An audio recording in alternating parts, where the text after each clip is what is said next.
Pessoal, tudo beleza? Sejam muito bem-vindos ao Conversa de Nerd. Eu sou o Saulo Ferreira e hoje estou aqui para conversar com vocês sobre este filme incrível que foi Homem-Aranha através do Aranhaverso. Eu curti demais e nesse vídeo vou trazer a minha análise com spoilers, tá bom? Vou falar dos eventos do filme, tudo que aconteceu, o final, deixar a minha opinião e eu já quero saber a sua opinião. Já comenta aí o que você mais curtiu nesse filme. Eu quero saber a sua opinião porque ela é muito importante pra gente continuar aqui com o nosso papo, com a nossa conversa de nerd, beleza? Só antes da gente começar, por favor, deixa um like aí no vídeo porque ajuda pra caramba e se inscreva no canal para mais conteúdos. Estamos passando aqui por um processo de reestruturação, mas parei para gravar esse vídeo aqui e trazer essa minha análise e bater esse papo com vocês. Afinal, vocês sabem como que eu sou fã do Homem-Aranha e eu tenho certeza que se você está nesse vídeo, você também é. Então já comenta a sua opinião e já deixa o like para ajudar, beleza?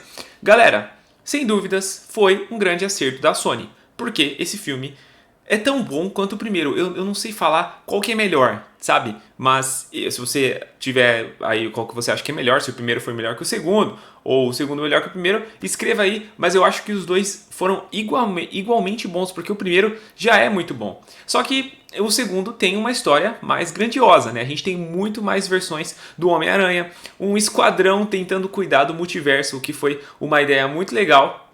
E esse esquadrão é composto apenas por Homens-Aranha, né? E pelas versões mais inusitadas. E foi muito legal também a sacada do Miguel O'Hara ser o grande líder, né, dessa equipe, que inclusive já tinha sido mostrado, já estava sendo planejado desde o primeiro filme. A gente viu lá nas cenas pós-créditos e foi muito bacana isso, trazer essa versão tão querida dos quadrinhos para essa animação e colocar ele nessa posição de líder e também de antagonista, como eu já tinha falado para vocês aqui na análise do trailer, né? Então eu achei que foi muito acertada e também a participação da Jessica Drew, que teve a mudança de etnia e ainda teve a questão da gravidez, né? E também colocar ela como uma co-líder. Achei muito interessante que é a Jessica Drew, a Mulher-Aranha dos quadrinhos, né? Mas com essas alterações aí, mas ela funciona muito bem, né? Ela é o contrapeso do Miguel O'Hara.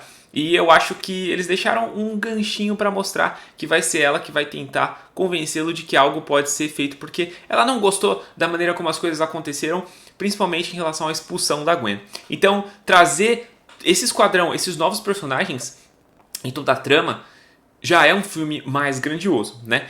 E o desenvolvimento do Miles também foi muito legal, né? Eles não estão fazendo um filme assim gratuitamente só para fazer bilheteria e que se dane. Não, tem um porquê, tem um desenvolvimento do personagem. Isso é o que faz o Miles ser tão querido desde os quadrinhos e eles estão caprichando muito bem aqui no filme, né? Toda a questão dele ter que decidir o futuro dele, né? A questão dos estudos, o relacionamento com os pais e também o dilema, né? O grande dilema da vida do Homem-Aranha, que é ser herói e também cuidar da vida pessoal, né? Ele não é um herói em tempo exclusivo. Isso também está sendo muito bem adaptado aqui para o Miles nesse filme.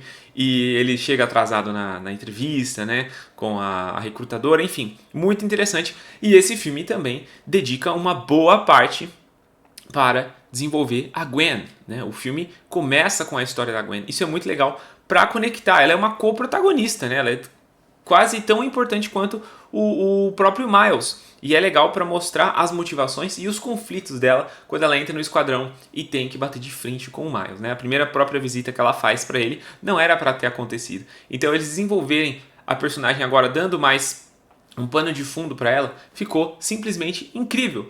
E também é muito bom que eles fazem muitas conexões com o primeiro filme. Então muitas coisas que aconteceram lá não foram aconteceram gratuitamente. Não, eles estão explorando, ou seja, vai ser uma trilogia muito bem conectada, né? O roteiro foi muito bem pensado, eu curti demais a maneira como eles contaram essa história.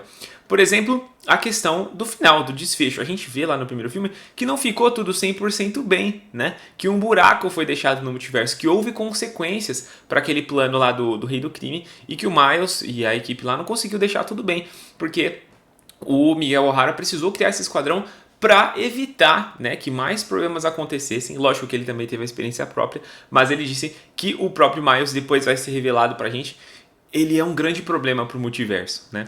O vilão Mancha, inclusive, vem lá do primeiro filme de uma cena aparentemente irrelevante. E ele foi muito bem adaptado, diga-se de passagem, hein? Inclusive, para aquecer pro filme, eu fiz um vídeo que você pode conferir clicando aí no card, que é sobre a origem e tudo que você precisa saber sobre o personagem lá nos quadrinhos. Eu acho que eles trouxeram um Mancha bem legal. Inclusive lá no vídeo eu até chamei ele de Spot, porque eu nunca tinha visto ele chamando ele de Mancha em português. Só conheci ele como Spot, mas na dublagem colocaram ele como o Mancha, né? E, cara, ficou muito legal. Ele no início é um cara meio besta, mas ele vai sendo bem construído como um vilão e tá ligado lá ao primeiro filme na cena do bolinho, né? Do bagel que o Miles joga nele. Muito interessante. E também faz uma grande conexão, que na minha opinião foi um grande plot twist, é que na história do filme, o Miles não deveria ser o Homem-Aranha, né? Ele foi picado por uma aranha de outro universo, né, da Terra 42, a aranha da Terra 42. Então, não era para o Miles se tornar o Homem-Aranha daquele universo, porque a aranha que picou ele teria que ter picado o Homem-Aranha do universo dela. E o mais interessante é que aquela aranha foi trazida para a Terra do Miles por causa do Mancha, o Jonathan O, o Dr. Jonathan O. Então, é tudo muito bem trabalhado. Eu curti demais, galera. E toda a questão da trama que gira em torno dessa questão do multiverso, né? O que fazer, o que é certo, o que pode acontecer, o que pode ser permitido e o que não pode ser permitido. E é interessante que, embora o Mancha seja o grande vilão que está colocando todo o multiverso em risco, né, pela busca de poder dele e pelo próprio poder dele ser essa possibilidade de viajar entre as dimensões e também entre o próprio espaço dentro de um universo, né, que é um poder muito interessante e rende aí cenas de ação muito legais e muito bem adaptadas lá dos quadrinhos. A gente tem toda a divisão de opiniões entre os Homens-Aranha, porque o Miguel O'Hara quer manter o evento canônico, né, que é chamado por outros nomes no UCM, e tem também toda a questão da TVA, que é a linha sagrada, né, a TVA ou a AVT lá da série do Loki. Então ele diz que tem vários elementos canônicos que não podem ser alterados. E a gente tem, inclusive, referências, né, ao Capitão Stacy, ao Tio Ben. Isso é muito interessante e ele quer manter esses eventos acontecendo. Só que o Miles não aceita isso. E o grande problema, o grande dilema é: o Miles já é uma própria anomalia, como o Miguel O'Hara chama. Eu no trailer imaginei que eles teriam desavenças, que teria alguma coisa muito pessoal acontecendo pro Miles, que ele não ia querer que acontecesse, né? Ele ia querer impedir, e o Miguel O'Hara, por conta dessa vontade de manter enfim, uma linha do tempo canônica, um universo canônico, não ia querer. Mas eu não imaginava que o próprio Miles seria uma anomalia. Isso cria um dilema muito interessante, né? E uma coisa para se pensar e que vai render pro terceiro filme. Por isso que eu achei muito legal essa ideia de não fechar aqui no segundo, já deixar uma história grandiosa que vai resultar na resolução no terceiro filme, né? Então, toda essa dinâmica deles, e é interessante que a gente não vê só o Miles e o Miguel O'Hara. A gente tem ali o Peter, que acaba ficando, às vezes, do lado do Miguel, mas também entende o lado do Miles. A Gwen também, que está super dividida. Então, essa trama é realmente muito interessante. O roteiro é muito bem escrito, porque o filme não fica previsível. Achei muito bem trabalhado. E aí, dentro dessa trama, a gente tem muito fanservice e muitas referências, né, pessoal? Tudo é considerado multiverso, né? A Sony já vem fazendo isso desde o Homem-Aranha No Way Home, que rendeu esse multiverso trazendo Andrew e Tobey de volta, e o próprio Venom também. É meio inútil na trama, mas enfim, apareceu, tá lá. E tudo é multiverso. E eles conseguiram fazer um fanservice gigantesco. E algumas das referências que eu consegui pegar, se você inclusive percebeu outras, já comenta aí embaixo. Mas, cara, trazer o Ben Reilly, que é da saga dos clones, foi realmente um acerto. Foi uma ideia muito interessante. E inclusive a abordagem que ele tem, que eles deram, né, pra ele, que ele tem essa questão existencial, né, justamente por ser um clone. Muito bacana a maneira como eles adaptaram. Temos ali o Homem-Aranha com o uniforme, com a máscara de saco de papel, o Homem-Aranha do PS4. Temos ali rapidamente, quando a morte do Tio Ben é mencionada, o desenho do espetacular Homem-Aranha. Ou seja, tudo é válido, né? Tudo é válido. A participação do Homem-Aranha em Lego, que inclusive tem o J. Jonah Jameson, que é o próprio J.K. Simmons que narra. Ou seja, em qualquer universo que a gente for, o J.K. Simmons vai ser o J. Jonah Jameson.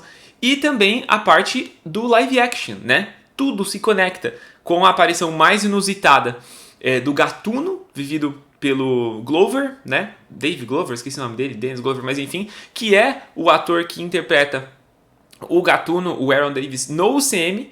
Aí a gente pode ter aquela discussão se aquele que apareceu é o do UCM ou se não, se é de um universo alternativo.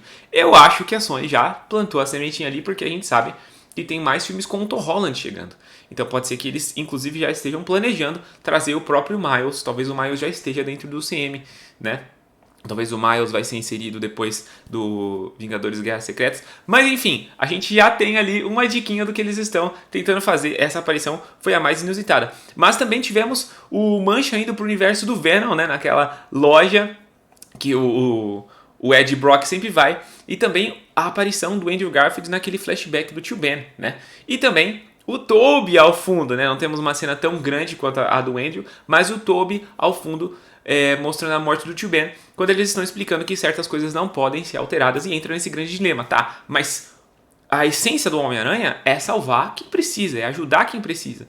Como que eu vou decidir quem eu vou ajudar e quem eu não vou? Quem decide o que é canônico e não é? Então é uma discussão muito interessante que foi inclusive abordada lá de uma diferente perspectiva, mas foi abordada lá na série do Loki, né? E é o tema que está em alta agora e eles trouxeram de uma maneira muito interessante e muito pessoal, mas dentro do universo dos aranhas, né? Da teia da existência dos aranhas. Cara, foi muito bom. E várias aparições inusitadas, né? Como o Cavalo-Aranha. Por isso que eu falei, comenta aí as que você pegou, eu tô falando as que eu lembro de cabeça. E inclusive uma que eu descobri hoje, que foi o Homem-Aranha, aliás, que foi o Duende Verde pixelado de um jogo muito antigo do Homem-Aranha, que foi colocado ali. Ele inclusive aparece preso do lado do Homem-Aranha do PS4. Então os caras tiveram assim liberdade total para fazer essas referências e eu achei que ficou muito bacana. Inclusive, eu tô falando aqui as que eu lembro por cima, porque eu assisti o filme,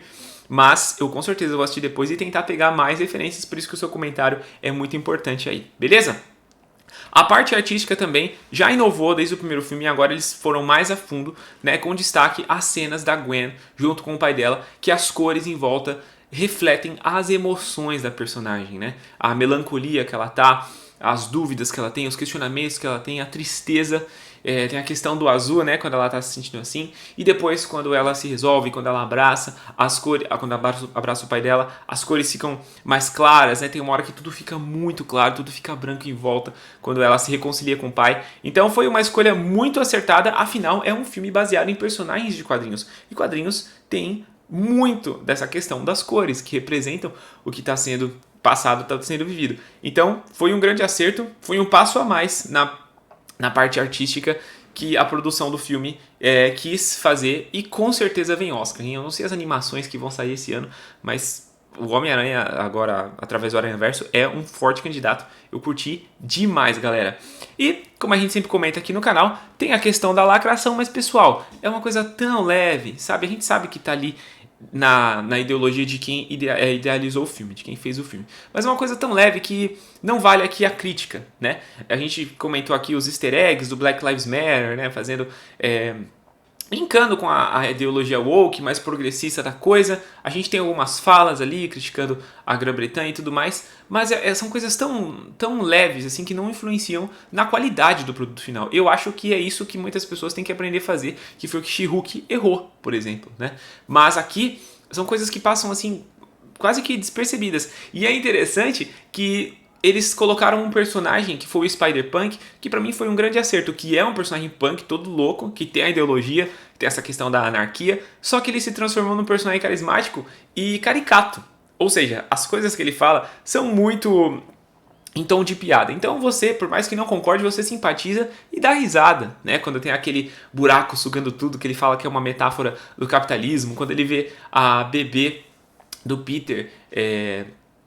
escalando as paredes, né, e correndo e dando trabalho pro Aranha, ele fala que ela é uma anarquista, né, então, poxa, ficou muito legal. Então, essa questão de lacração aqui realmente não incomoda não, tá? E é interessante, pessoal, que o final ficou em aberto com o Miles sendo o gatuno da Terra 42, aquela terra que nunca teve um Homem-Aranha, porque a aranha que picaria o Peter foi levada para a terra do Miles, que transformou ele em Homem-Aranha. Então, tudo se conectou muito bem e deixou um gancho gigantesco com a Gwen ainda reunindo a equipe depois de ser expulsa, né, do esquadrão lá do Miguel O'Hara, e ela reúne a antiga equipe do primeiro filme com algumas adições, como o próprio Homem-Aranha lá, meio indiano, assim, né, e o Spider-Punk.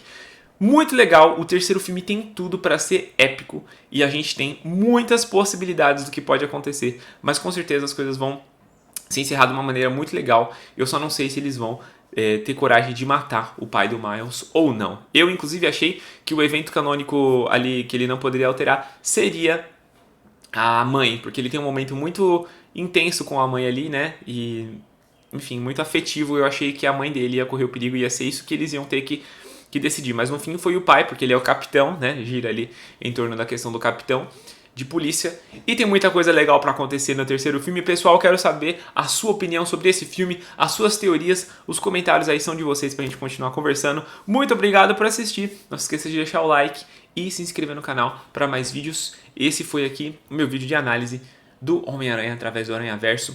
Tamo junto e fiquem ligados aqui para os próximos conteúdos do canal. Como eu falei, estamos passando por uma reestruturação, mas tem muita coisa boa chegando e muita coisa postada que você já pode conferir, beleza? Se quiser fazer uma contribuição, temos aqui o QR Code, seja um patrocinador do canal e nos ajude a crescer cada vez mais para trazer mais conteúdos para vocês, beleza? Eu sou o Saulo Ferreira, muito obrigado por assistir, um grande abraço e até a próxima Conversa de Nerd.